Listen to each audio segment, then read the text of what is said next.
নমস্কার, আবার একবার আমরা চলে এসেছি আমাদের নতুন ভিডিও নিয়ে। আর আজকে এপিসোড নাম্বার 7। আজকে আমরা এসেছি নালন্দা ইউনিভার্সিটি এবং তার আগে দেখব জুয়াংজ্যাংয়ের মিউজিয়াম। আশা করছি এই ভিডিওটা তোমাদের ভালো লাগবে।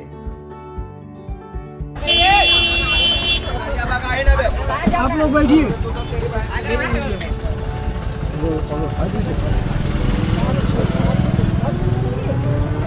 चलो तो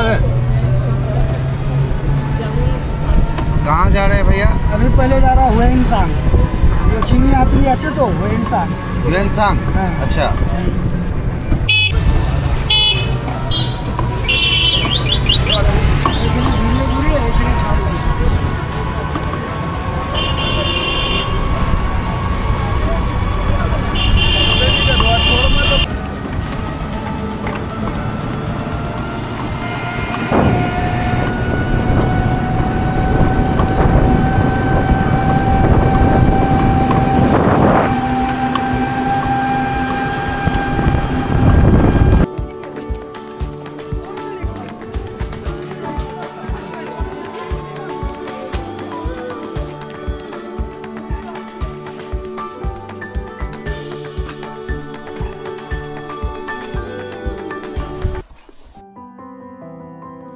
প্রথমেই বলে রাখি, জুয়াংজ্যাং ছিলেন একজন চীনা সন্ন্যাসী পণ্ডিত, যিনি নালন্দা মঠে এসেছিলেন অধ্যয়ন করতে। তার সাথে সাথে গৌতম বুদ্ধের প্রকৃত শিক্ষার যে পাণ্ডুলিপি সেটা সংগ্রহ করতে এবং গৌতম বুদ্ধের সাথে সম্পর্কিত যে সমস্ত পবিত্র স্থানগুলো আছে সেগুলো দেখার জন্য। 7ম শতাব্দীতে চীন থেকে তিনি ভারতে ভ্রমণ করেছিলেন। জুয়াংজ্যাং সিল্ক রুটে এবং ভারতে তার 17 বছরের যাত্রার একটি বিশদ বিবরণ রেখে গেছেন, যা 19 শতকে বৌদ্ধ ধর্মের ভারতীয় উৎস প্রতিষ্ঠা করার জন্য ব্যবহৃত হয়। তোমরা দেখতেই পাচ্ছ তার যে মিউজিয়াম, তার যে সংগ্রহশালা, কি অপূর্ব সুন্দর। আমরা একটু লেট হয়ে গেছিল, কারণ আমাদেরকে নালন্দাতেও আবার যেতে হবে। তবু আমরা চেষ্টা করেছি পুরো মিউজিয়ামটা দেখার। তোমাদের কেমন লাগলো সেটাও জানিও।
এরপর আমরা চলে এলাম স্লিপিং বুদ্ধা দেখতে। প্রথমত বলে রাখি, স্লিপিং বুদ্ধা জিনিসটা কি আমার সেই আইডিয়াটা ছিল না। যখন আমি এটা দেখলাম তখন সত্যি খুব ভালো লাগলো। এটা নালন্দা ইউনিভার্সিটি আর জুয়াংজ্যাং যে সংগ্রহশালা আছে তার ঠিক মাঝে পড়ে। যে কোনো টোটোকে দেখালে, যে কোনো টোটোকে বললে তারা কিন্তু নিয়ে যাবে। ঠিক আছে, আমরা গোটা জায়গাটা ঘুরলাম, খুব ভালো লাগলো, কিছু জিনিসও কিনলাম। তোমরা দেখতেই পাচ্ছ জায়গাটা একটু ফাঁকা হলেও বেশ সুন্দর, মনোরম।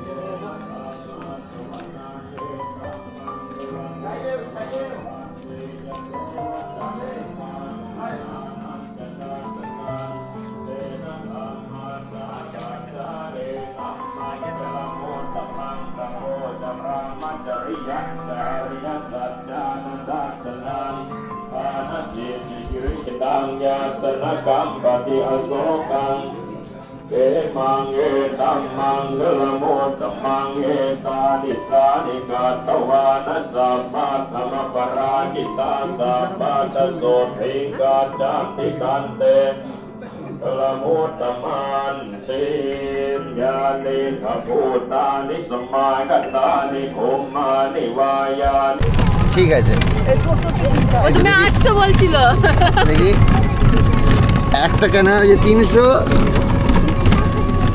আর একটা কেনা হয়েছে একই রকম কি আছে হ্যাঁ দুটো একই রকম 200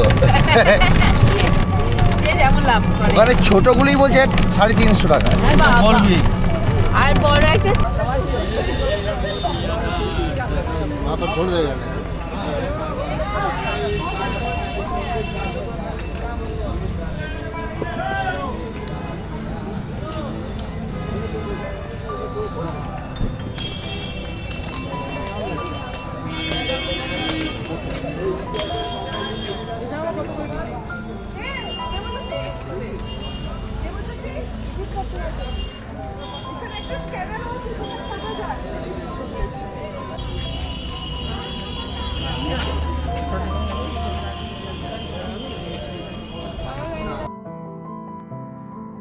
টিকিট কেটে আমরা ঢুকে পড়লাম নালন্দা ইউনিভার্সিটি। আর এই নালন্দা ইউনিভার্সিটি সম্পর্কে আমরা পড়েছি আমাদের ইতিহাসের পাতায়। আশা করছি সবাই কম বেশি আমরা এ ব্যাপারে ওয়াকিবহাল। নালন্দা কথাটার সংস্কৃত অর্থ নালন্দা। অ্যাকচুয়ালি এটি ছিল প্রাচীন ভারতের মগধ রাজ্যে, যেটাকে এখন আমরা বলি বিহার, এবং এই বিহারেরই মহাবিহার যেটাকে আমরা বলি সেটাই হচ্ছে নালন্দা। এটি বিহারের রাজধানী পাটনা শহরের 95 কিলোমিটার দক্ষিণ পূর্বে অবস্থিত। খ্রিস্টীয় 5ম শতাব্দী থেকে অনুমানিক 1200 খ্রিস্টাব্দ পর্যন্ত নালন্দা মহাবিহার ছিল ভারতের একটি গুরুত্বপূর্ণ উচ্চশিক্ষা প্রতিষ্ঠান, যা বিশ্বের সবচেয়ে প্রাচীন বিশ্ববিদ্যালয়। আর এই প্রতিষ্ঠানগুলিকে ইতিহাসবিদরা, যাকে বলি আমরা, বিশ্বের প্রাচীন বিশ্ববিদ্যালয় হিসেবে চিহ্নিত করে থাকেন। তো এখন আমরা নালন্দা বিশ্ববিদ্যালয়ের মধ্যে আছি। ঐতিহাসিক একটি জায়গা, যারা ইতিহাসের স্টুডেন্ট নয় তারাও নিশ্চয়ই নালন্দা ব্যাপারে জানো।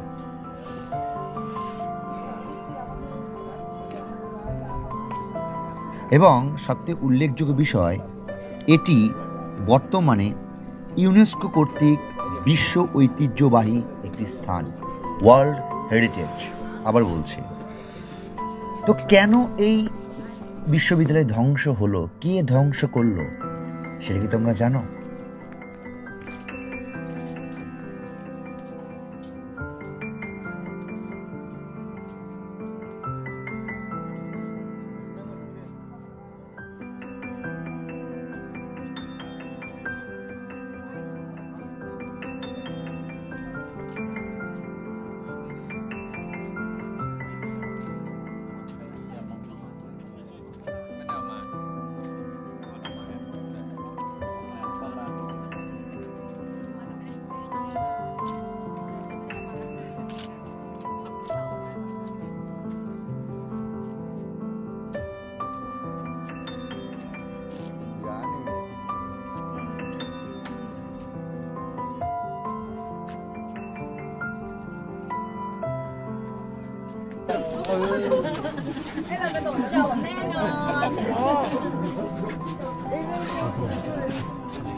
देखिए 200 साल जब हुआ इसका रिनोवेशन की आवश्यकता पड़ी, तो 200 साल बाद ना आप इसको बना रहे हैं। नहीं तभी 200 साल बाद में यही क्या स्टूडेंट लोगों का रहने का जगह था? नहीं, इसके ऊपर हम लोग ये देख रहे हैं ना, इसके ऊपर तो वो फिर ये तोड़ दिया था, ये जो पिक्चर अभी नहीं।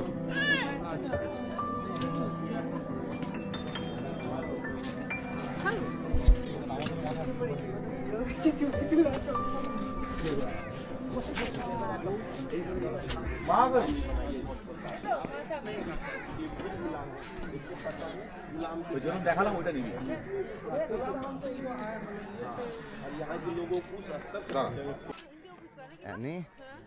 কি প্রবলেম আছে? প্রবলেম লাগছে কেন? চার্জ শেষ হয়ে গেছে ফোনে। এই যা নতুন ফোনে চার্জ শেষ। একটু ঘুরে আসি, চলো ভেতর দিয়ে ঘুরে আসি। আশা করছি তোমরা ঐতিহাসিক ঘটনা এবং ঐতিহাসিক সাল নিয়ে নিশ্চয়ই পড়াশোনা করেছো ইতিহাসে। সালটা 1193, যেটা পৃথিবীর ইতিহাসে সবথেকে ভয়ঙ্কর দিন। কেন? কারণ সেই দিনটাতে শুধুমাত্র ভারত মহাদেশের শিক্ষা সংস্কৃতি না, পৃথিবীর ইতিহাসের সকল জ্ঞানের ভাণ্ডারের মধ্যে আগুন ধরিয়ে দেওয়া হয়েছিল।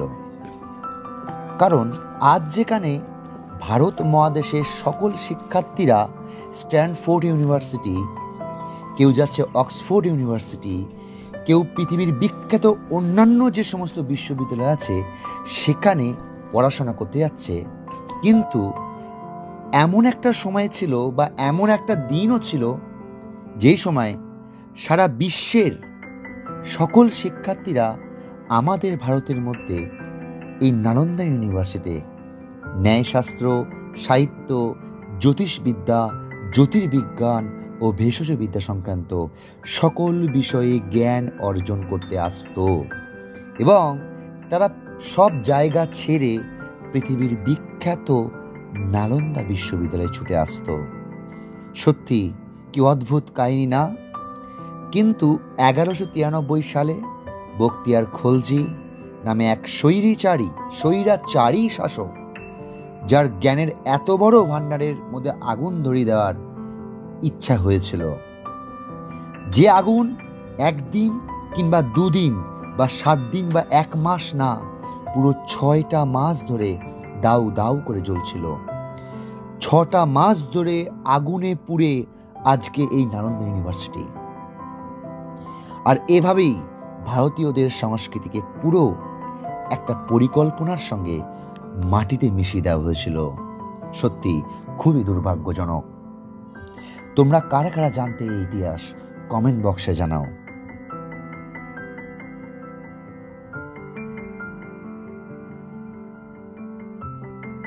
কি গো, কি পেয়েছো দেখি?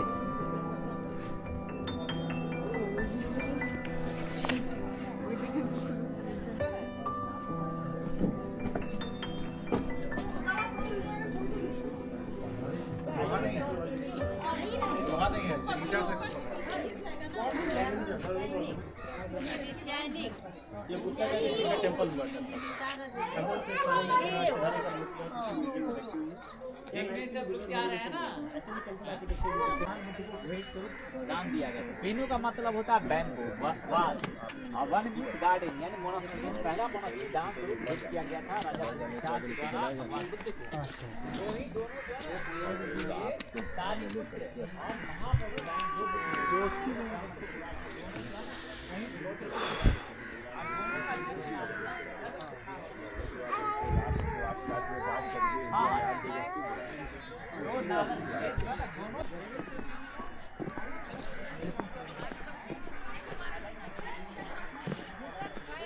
এমনি দেখো,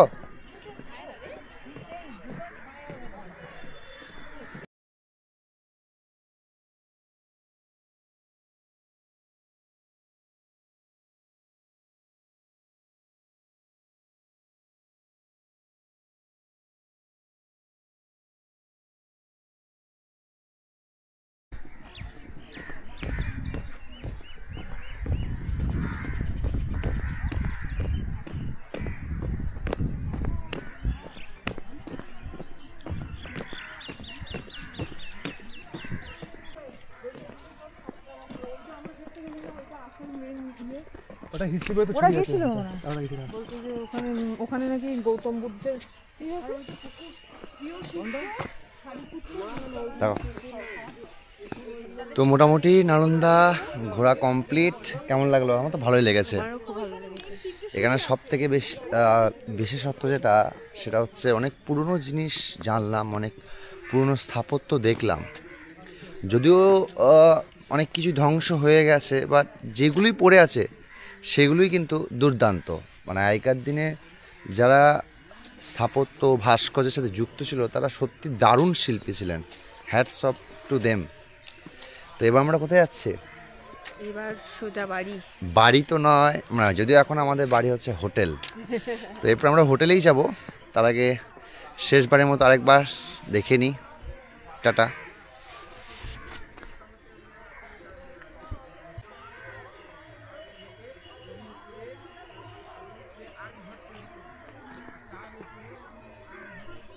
বলো কি দেখলে, বলো কি দেখলাম, নালন্দা কি জানলে বলো।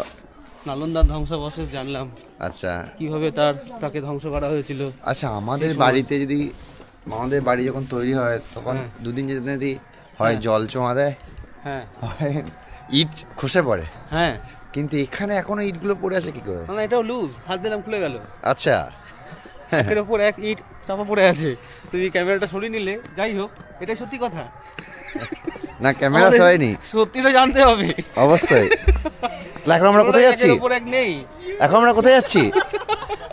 আমরা হাঁটা স্টাইলে আসল।